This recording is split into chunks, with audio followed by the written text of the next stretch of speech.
Intim gimnastika aslida bu nima? Intim gimnastika tug'ruqdan keyingi stress va depressiyadan chiqish.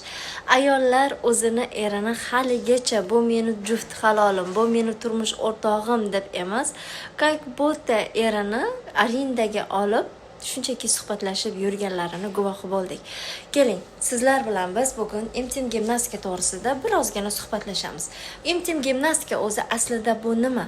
Ayollar semizligidan yoki o'zini tanasini qabul qila olmaslikdan yoki-da ayol kishi o'zini boricha borini qadrlay olmaydimi?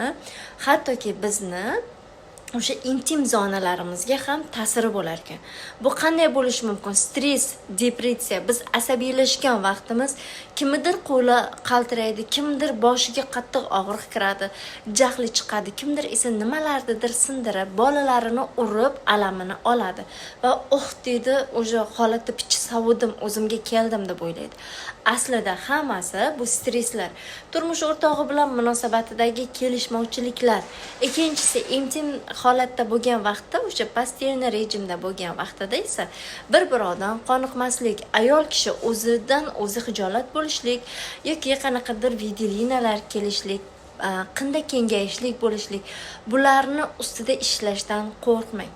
Uy sharoitida ham o'z ustingizda ishlasangiz bo'ladi. Kelib bizni zalimizga kelib qatnashsangiz ham bo'ladi. Intim gimnastika bilan ham go'zal qaddi qomatga, ham o'sha qinlar torayganligi, juft halolingiz boshqadan mehr qidirmasdan sizni o'zingizning yoningizga kelib, tabassum bilan erkalanib sovg'alar olishni xohlaysizmi? O'zingizni ustingizda ishlang. O'zingizni boringizcha o'zingizni qabul qiling, o'zingizni tan oling va